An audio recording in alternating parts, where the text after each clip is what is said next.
أرأست زينا كلتيهم جزياو محدارات ولاد بلصقنا يوم كتبل ويزورو فتلورق قبرز قابيهر حبيرا بتولد تقراويتي بزيقنة أمريكاويت قوال 29 عامت ميلاد كيروس آب كولورادو نكونغرس أمريكا آب استخايد قدام يزورو الدر تعويتا ناي تفات دوم نغرز علينا كبل جنرال محمد تسمى قليسو قبسي آب للتنا داسا قدب ذات زنبرو تقدا كم زي تلعلو عفليتا حوحات بزغون يخون من قد برابح حزب تقراي كم زي الدرادر حلافيت بيت صحفة آبال فزامي سراح اتودب ويزورو فتلور قبرز قابير قليسان 3 عامتن كاب شمون تاورهن لعلي زقابرن اي بروتوريان اي مقراص تخسمع تفريمي قزام حدار كوانت تايشه عبد الحزب تقراي زعلامه سلطان جنوسايد قباني قصل كم زلو قليصان اتى بهراو كحدا زفصم حيل كبلا صوعو قجله عبد التقراي كنات نمكياد نمخفاتن كم اون ناي حزب تقراي قالسي بمدخام رغد عبي قدي صات كم زلو ويزله فدر كسيسان نتي باجت ندادي كالوت مسرتيان شقطاتن كله مدى قراتن بمقبار عبد الحزب تقراي كنات نمخفات زقايا زولو حيل قديفم امريكان حورت اوروبان حوحات ذهبو مغلصي بدالي كلن تبدالي صلوان مفتار زقبر مسرح ስለዝኾነ ተቀባልነት ከም ዘይብሉ ገሊጸን አሜሪካ ሃርድ ላይንስ በማል ዘዓገቶ ናይ ቪዛ ገዳ ከሙልቀ ሰብ ዘይኮነስ ከም መትከላት ፓርቲ ዝጋጨው ስለዝኾነ እዙውን አግባብነት ዘይብሉ ምዃኑ ሓቢራን ናይ ህዝብ ትግራይን ሕወሓትን ሕቶ ባዕለኻ ምሕዳርን ናይ ገዛ ርእስኻ ዕድል ባዕለኻ ምውሳንን እዩ ዝበላ እዚ ንምግባር ድማ ጸቀጠ ምግባር አየድልን በዚ ዝመጽለውጥ ድማ ኣይክህሉን ክብላ አነጺረን አሞዳታ መስመንግስቲ ኢትዮጵያ ዝግበር ዘተ ካብ ኢትዮጵያ ወፃን ኣብ ካለ ሀገር በመኻድንበር ናብ አዲስ አበባ በመኻድ ዝወጽለው ጤለን ክብላ ድሕሪ ምግላጽ ናይ መኻድሌት ከም ዘይብልናውን ክፍለጥ ይግባእ ብምባል ስለዚ ኣብ መሰረታዊ ድሌት ህዝቢ ትግራይ ኣይንዳንደርን ክትብል ወሲኻ ሓቢራ ሜላት ኪሮስ ኣብ ኮሎራዶ ንኮንግረስ አሜሪካ ኣብ ዝተኻየደ ቀዳማይ ዙር ውድድር ተዓዊታ በትውልድ ትግራዊት በዜግነት አሜሪካዊት ጓል 29 ዓመት ሜላት ኪሮስ ኣብ ኮሎራዶ ንኮንግረስ አሜሪካ ኣብ ዝተኻየደ ቀዳማይ ዙር ተዓዊታ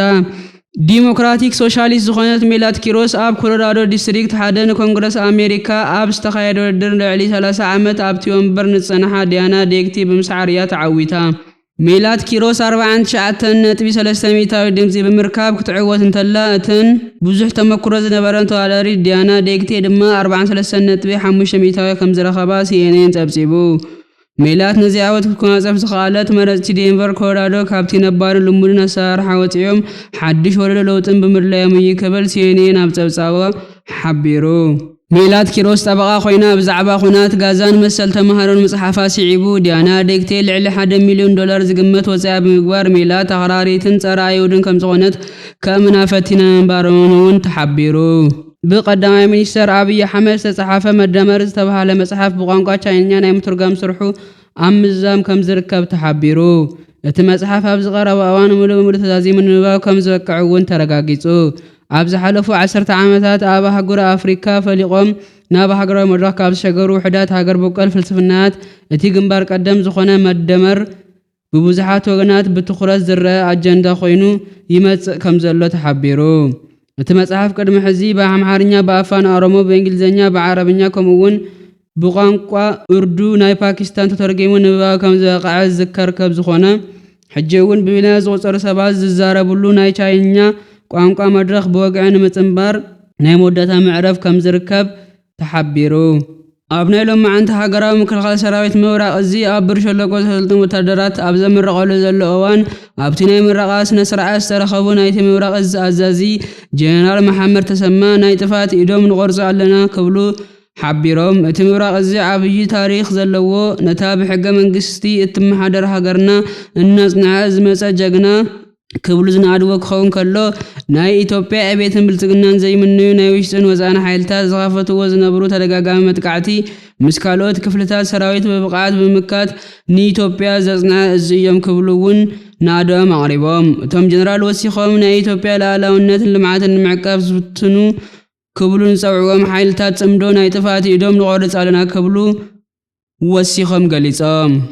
ግብጽ ናይ ውሕስነት ማይ ዘረጋግጽ ሕጋ አገዳድ ስምምዕ ንምብጻሕ እንተዘይኮይኑ ናብቲ ናይ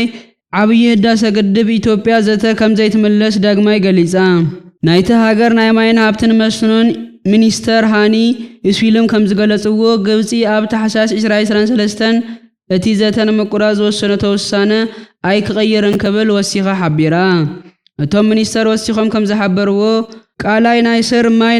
ناي مهلال عقمو أبز حزوان أبز تامن درجة كم زركبن نناي وشتهاجر فجوت حيلي نمشفان قبنا تمحدر مخان قليصهم